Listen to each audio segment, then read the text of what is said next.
Hey guys, in this video, we're gonna run through how to fix your open rates in just 5 minutes.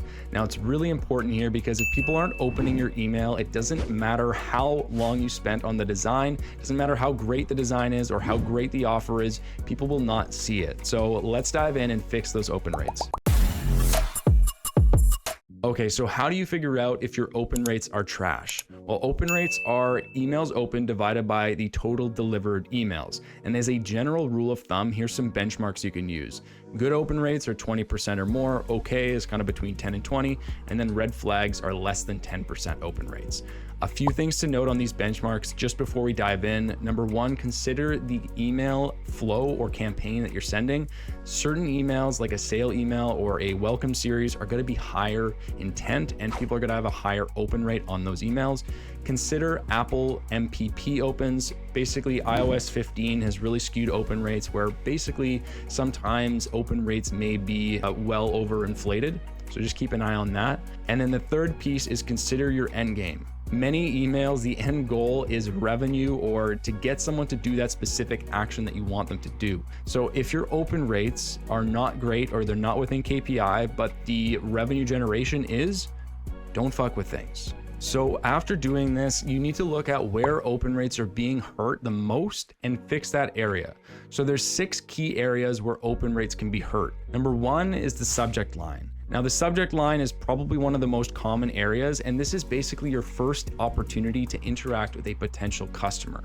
Our goal here is not to get people to purchase, it's to get people interested enough to open the email. That's the only thing we're trying to do here. We're not trying to sell, we just want them to open. So optimizing the subject line comes down to 6 things. Number one, keep it short and sweet. 7 words is ideal here. Number 2, be clear and specific. Spark curiosity, but don't be vague. Number 3 is personalize. Name, location, interest can help a lot with this. Number 4 is don't use spammy subject lines. All caps, spam words, things like that, stay away from that. Number 5 is create urgency and scarcity. This works really well for sales. And then number 6 is create curiosity. Basically, what you want to do is make the reader curious enough to see what's inside. Just make sure that the content inside the email actually matches this. So the second piece here is the preview text. The preview text is basically meant to supplement the subject line. It really acts as an extension and is often used just to give a little bit more context to the recipient. Now, optimizing the preview text is very similar to optimizing the subject line. Keep it short and sweet. The preview text here, you want to keep about 140 characters at most. Apart from this, it's the same notes as the subject line. So clear and concise, personalize, avoid spammy subject lines, create urgency and scarcity, and then create curiosity. Now, the third piece here is really, really important. So the third piece is segmentation. Now, segmentation is one of the most overlooked pieces in getting people to open your emails. Segmentation, simply put, is getting the right message in front of the right people at the right time. So if you're batching and blasting, you're doing it wrong. The reality is not everyone is going to care and not everyone is going to be interested in every single email. So before sending emails, consider segmenting your list. And there's an entire video on how to segment. It's quite long, but check it out if you haven't already. But for the purposes of this video, consider people's level of intent broken down in these 6 different categories. So first category is level of intent, which is high, which would be purchase engagement, mid, which would be email engagement, and then low, which is website engagement. And then consider RFV. So RFV would be recency, so i.e. how recently has someone performed a certain action. Frequency is how frequently has someone performed a certain action. This could be, again, like opened an email, purchased. It could be clicked an email. It could be visited the website and added to cart, that type of thing. And then value. Now, value is only important with the purchase engagement side of things because you don't really have a value if someone's just opened an email. Again, this is a big topic, but make sure you look into segmentation. Now, the fourth piece here is send time. This is simply the time you are sending your email. Really, what this is going to come down to is just testing what works for your brand. Many platforms like Klaviyo allow you to split test send time. I'd recommend you do this. And if you're looking at sending emails, consider when a reasonable time is for someone to get an email as well. So if someone just purchased, they probably shouldn't be receiving a review request after 1 day. You want to make sure that's spaced out so people actually have time to receive their product. Number 5 is frequency of sending. Now, this is basically just the frequency that you're sending and how often you're sending to certain people. Now, again, segmentation here is really important. So if you haven't watched that video, go check it out.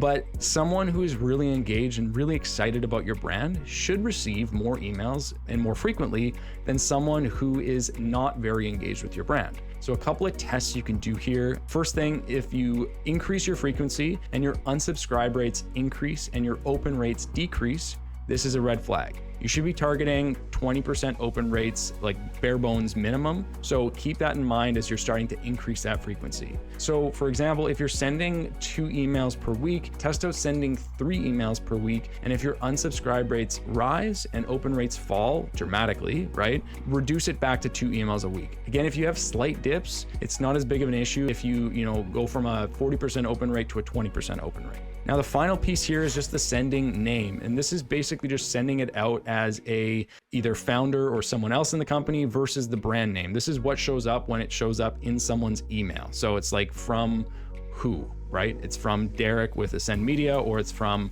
Ascend Media, right? Careful not to do this too much, but it can be a good way to increase open rates too. Okay, so tests to improve open rates. Segmentation, segmentation, segmentation. It is absolutely key that you're segmenting your campaigns properly. Subject lines are a big one too. So this would be the kind of second test that we're doing, is subject line tests, basically like statements versus questions, like you've got to see our last drop versus you want our last drop. Subject line length, subject line personalization. Again, like you could add their first name, or you could add other degrees of personalization in there too, like product preferences and whatnot.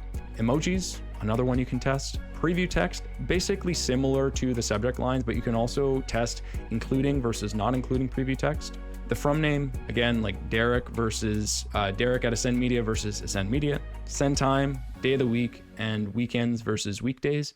And then finally, just make sure your content is not spammy. So I hope this video helped increase your open rates. If it did, feel free to like and subscribe. And if you are interested in working with us and you have a D2C brand, check out the links below and you can apply to work with us now. Thanks so much, and we'll chat soon.